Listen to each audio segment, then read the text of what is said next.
وتلاوة كتابك. السلام علیکم ورحمۃ اللہ وبرکاتہ. الحمد للہ رب العالمین وصلی اللہ وسلم علی نبینا محمد وعلی آلہ وصحبہ اجمعین ومن تبعہ باحسان الی یوم الدین، اما بعد. محترم بھائیوں اور بہنوں، آج کی تراویح میں اس پروگرام کے ساتھ آپ کی خدمت میں حاضر ہیں. اس پروگرام کا مقصد یہ ہے کہ روزانہ ہم قرآن کریم جو کچھ تراویح کی نماز میں سن رہے ہیں یا گھروں میں قرآن کریم کی جو تلاوت کر رہے ہیں، ساتھ ساتھ اس کی تعلیمات کو، اس کے پیغام کو بھی سمجھتے جائیں. ایسا نہ ہو کہ صرف قرآن کریم سے ہماری عقیدت تلاوت کی حد تک ہو اور اس کے پیغام کو نہ سمجھیں، یا قرآن کریم سے ہماری محبت صرف پڑھ لینے کے ساتھ، ریسیٹیشن کے ساتھ ہو، مگر اس پر عمل کرنے کے لیے ہم تیار نہ ہوں. عمل اسی وقت آدمی کرے گا جب اسے معلوم ہو کہ قرآن کریم میں کیا بات بتائی گئی. قرآن یہ کلام ہدایت ہے، ہدایت نامہ، بک آف گائیڈنس.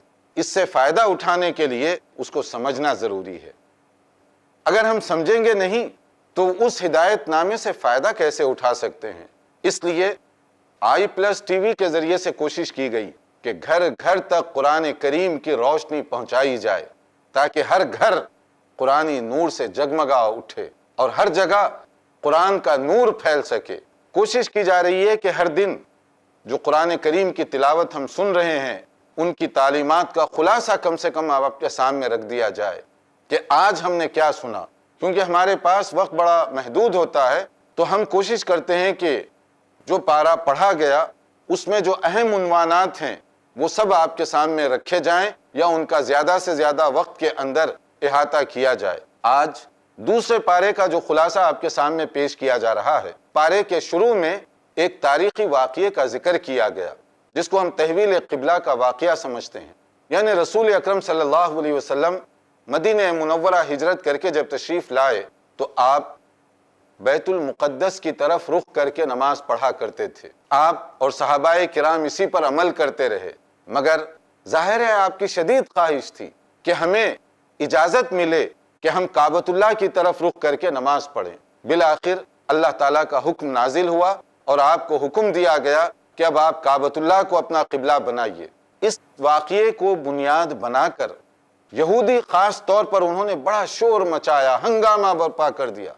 لو جی، عجیب سے نبی ہیں، کہتے ہیں کہ یہ اللہ کے نبی ہیں اور انہیں یہ بھی نہیں معلوم کہ نماز میں کھڑے کیسے ہوتے ہیں، قیام کیسے کرتے ہیں اور چہرہ کدھر کرتے ہیں. کل تک تو یہ بیت المقدس کی طرف چہرہ کر کے نماز پڑھتے رہے اور اب اپنا رخ انہوں نے کعبۃ اللہ کی طرف کر لیا.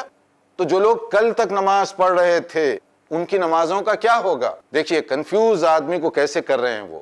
یا انہوں نے اور ایک نفسیاتی نکتہ استعمال کیا کہ جو لوگ اسی طرح مر گئے تو کیا ان کی نمازیں ساری ضائع چلی گئیں؟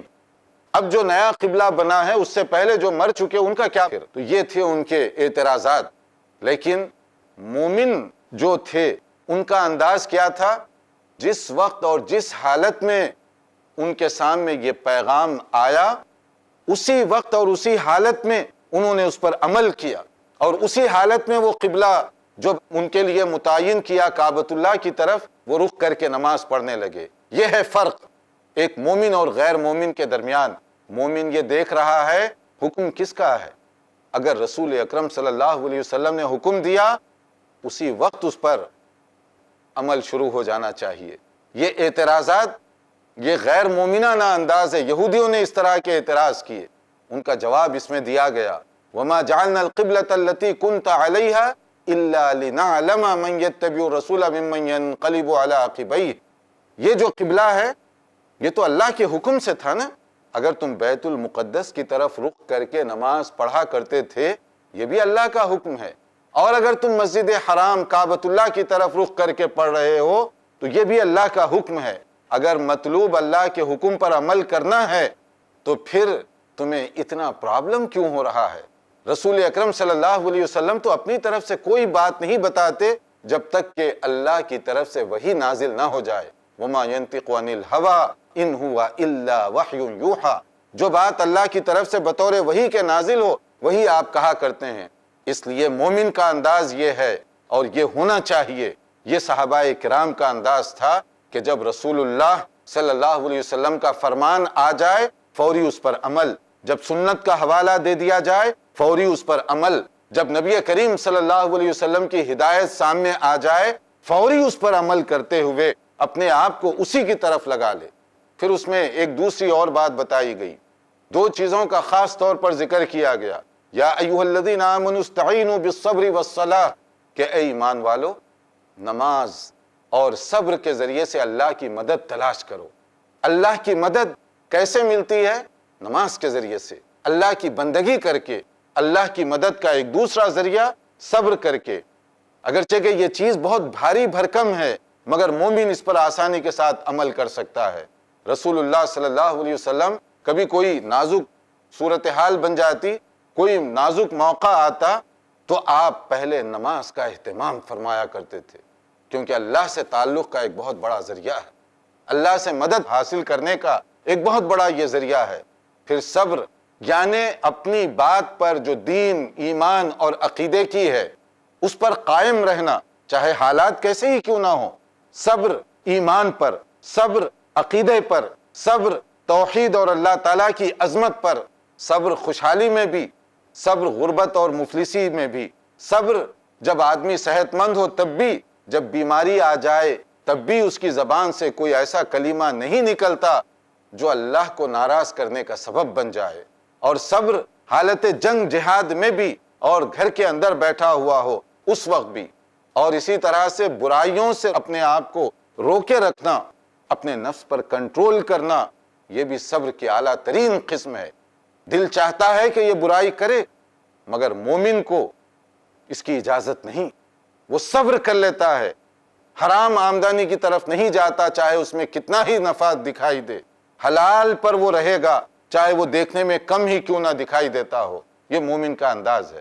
پھر اس کے بعد آیت 154 154 سورہ بقرہ، جس کے اندر ایک اور بات بتائی گئی شہیدوں کے بارے میں۔ اللہ نے ان کا رتبہ بڑا اونچا رکھا ہے کہ شہادت کے بعد بھی گویا کہ وہ زندہ ہیں، مگر یہاں ایک اور نقطہ بھی ذہن میں رکھیے، یہ بھی کہا گیا وَلَكِنْ لَا تَشْعُرُونَ، ان کی یہ زندگی جو یہ دنیاوی زندگی کے بعد شروع ہوتی ہے وہ ایسی زندگی نہیں جو دنیا کی طرح سے ہے، بلکہ وہ زندگی ایک دوسرے دور کی زندگی ہے، اس لیے کہا گیا تم اس کو محسوس نہیں کر سکتے۔ یہ بھی غیب سے تعلق رکھنے والی چیز ہے، اللہ ہی جانتا ہے کہ ان کے ساتھ کیا انعام و اکرام کا معاملہ پیش آئے گا اور کس طرح اللہ تعالیٰ ان کے ساتھ کرم فرمائی کرے گا، مگر شہید کا رتبہ بہت اونچا ہے۔ مرنے کے بعد بھی اللہ تعالیٰ کے جو اعزازات و انعامات ہیں اس کے ساتھ خاص طور پر جاری رہتے ہیں۔ مگر شہید کہتے کس کو ہیں؟ کیا ہر لڑائی میں مرنے والا شہید کہلایا جا سکتا ہے؟ نہیں، شہید اس کے لیے حدیث میں کہا گیا من قاتل لتکون کلمۃ اللہ ہی العلیٰ، کہ در حقیقت جو اس لیے مقابلہ کرتا ہے، لڑائی کرتا ہے، قتال کرتا ہے کہ اللہ کے دین کی بالادستی ہو، اسی کو شہید کہا جائے گا۔ اور اس کے لیے ایک سسٹم ہے، اس کے لیے قانون ہے، جہاد کا بہت تفصیلی عنوان ہے، ورنہ ہر لڑائی کو یا اس طرح ہر آدمی جو اپنی جان گنوا دے اس کو شہید نہیں کہا جاتا۔ پھر اس کے بعد ایک اور بات بتائی گئی کہ آزمائشوں کا سلسلہ، ابتلا اور آزمائش یہ ہر ایک کے لیے آ سکتی ہے، چاہے نیک ہو چاہے برا ہو، حتیٰ کہ دنیا کے مقدس ترین لوگ انبیاء کرام علیہم الصلاۃ والسلام، آزمائشیں ان پر بھی آتی رہیں، مختلف طریقوں کی آزمائشیں آتی رہیں۔ حضرت ابراہیم علیہ السلام کو گھر بار چھوڑنا پڑا، آزمائش تھی۔ حضرت ایوب علیہ الصلاۃ والسلام جسمانی بیماری میں مبتلا ہوئے، آزمائش تھی۔ حضرت یونس علیہ الصلاۃ والسلام کو سمندر میں ڈال دیا گیا، مچھلی کے پیٹ میں چلے گئے، ایک آزمائش تھی۔ مختلف طرح کی آزمائشیں آ سکتی ہیں، اس لیے پہلی بات یہ ذہن میں رکھیے کہ کسی پر آزمائش آئے تو کوئی یہ نہ کہے کہ اس پر اللہ کا عذاب آ رہا ہے۔ ہم اور آپ کون ہوتے ہیں یہ فیصلہ کرنے والے؟ آزمائشیں مختلف طریقوں سے آ سکتی ہیں اور مختلف اسباب سے آتی ہیں۔ قرآن میں یہاں پر اس کا ذکر کیا گیا وَلَنَبْلُوَنَّكُمْ بِشَيْءٍ مِّنَ الْخَوْفِ وَالْجُوعِ وَنَقْصٍ مِّنَ الْأَمْوَالِ وَالْأَنفُسِ وَالثَّمَرَاتِ، کہ ہم آزمائیں گے تم کو، آزمائش میں ڈالیں گے، قرآن کہتا ہے اپنے ماننے والوں کو۔ اور یہ آزمائشیں مختلف قسم کی ہو سکتی ہیں، کبھی اناج کی قلت ہو جائے گی، کبھی سیکیورٹی امن و امان کا مسئلہ پیدا ہو جائے گا، کبھی کوئی اور مسئلہ پیدا ہو جائے گا، مگر یہاں ایک نقطہ اور بتایا گیا، وَبَشِّرِ الصَّابِرِينَ، جو ان کٹھن حالات میں دین پر قائم رہے اس کے لیے خوشخبری سنائی جا رہی ہے۔ جو لوگ مصیبت آتی ہے واویلا، چیخنا، چلانا، شکوہ شکایت کرنے کے بجائے وہ کیا کہتے ہیں؟ اِنَّا لِلَّهِ وَإِنَّا إِلَيْهِ راجعون، یہ جو کچھ ہوتا ہے اللہ کے حکم سے، اللہ کی حکمت سے، اللہ کی مشیت سے۔ مومن ہر حالت میں اللہ کے فیصلے پر راضی ہوتا ہے، خوشی کے لمحات ہوں تب بھی، غم اور پریشانی کا موقع ہو تب بھی وہ اللہ تعالیٰ کی مرضی پر وہ قائم رہتا ہے۔ اسی لیے صحابہ کرام جب تھوڑے سے بے قابو ہو رہے تھے شروع میں کہ اللہ کی مدد کب آئے گی، مشرکین نے ہمارا جینا دو بھر کر دیا، تو اس موقع پر آپ نے کیا فرمایا؟ پڑھیے 214 آیت، جس میں کہا گیا کہ ام حسبتم ان تدخلوا الجنۃ ولما یأتکم مثل الذین خلوا من قبلکم مستهم البأساء والضراء وزلزلوا حتى يقول الرسول والذین آمنوا معه متى نصر اللہ الا ان نصر اللہ قریب۔ جب وہ ہلا دیے گئے، آزمائش میں مبتلا کر دیے گئے، تو پھر ان کی زبانوں سے نکلا کہ اللہ اور کب یہ مدد آنے والی ہے، اور اللہ تعالیٰ کی مدد اس کے بعد آئی ان پر، آسمان سے فرشتوں کو نازل کیا گیا ان کی مدد کے لیے۔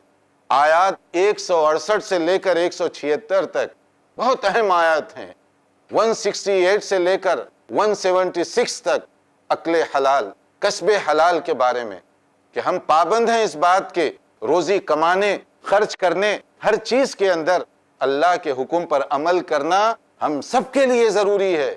روزی کماؤ حلال طریقے سے، خرچ کرو حلال جگہوں پر، غذا کھاؤ پاکیزہ اور حلال۔ اگر اس میں کہیں پر کوئی گڑبڑ پیدا ہو جائے تو کیا ہوگا؟ ہمارے اعمال برباد کر دیے جائیں گے، دعائیں قبول نہیں کی جائیں گی۔ اسی لیے قرآن کریم میں اس پر تاکید سے حکم دیا گیا، یا ایھا الناس کلوا مما فی الارض حلالا طیبا ولا تتبعوا خطوات الشیطان انہ لکم عدو مبین۔ حلال کھاؤ اور خبردار رہو کہ شیطان تمہارا دشمن ہے۔ آپ نے سوچا حلال روزی کے ساتھ خاص طور پر شیطان کا ذکر کیوں کیا گیا؟ اس لیے کہ یہ وہ دروازہ ہے جس سے شیطان نے اچھے اچھے متقی اور پرہیزگاروں کے تقوی کو ختم کر دیا۔ جب دولت آ رہی ہے آدمی کے اندر ہرس تو ہوتی ہے، وہ چاہتا ہے کہ یہ دیکھے بغیر حرام ہے، حلال ہے، جائز ہے یا ناجائز ہے، لے لو کہیں سے، جو مل رہا ہے بٹورو اس کو۔ اس کے سارے ایمان کو برباد کر دیتا ہے شیطان۔ اس لیے ان ایڈوانس وارننگ دی جا رہی ہے کہ تم شیطان سے بچو، وہ دشمن ہے اور دشمن تمہارا خیر خواہ نہیں ہو سکتا۔ اور اس میں ہماری قبولیت اعمال کا دار و مدار عقل حلال پر ہے، جیسے کہ صحیح مسلم کی ایک حدیث ہے جس میں کہا گیا ان اللہ طیب لا يقبل الا طیبا، اللہ خود پاکیزہ ہیں، اور جو پاکیزہ عبادت ہوگی، جو پاکیزہ چیز ہوگی وہی قبول ہوگی اللہ کے دربار میں۔ دیکھتے رہیے پروگرام، ایک مختصر وقفے کے بعد انشاءاللہ حاضر ہوں گے۔ ودعائك وتلاوة كتابه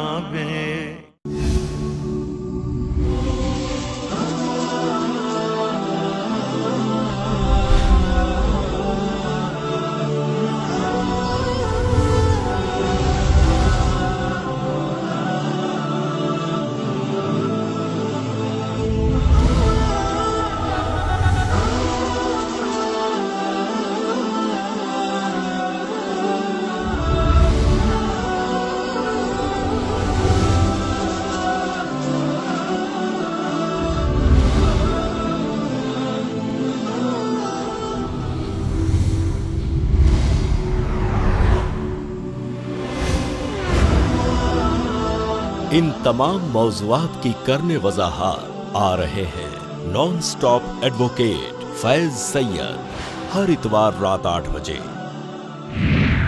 صرف i+TV پر، بہتر زندگی کے لیے۔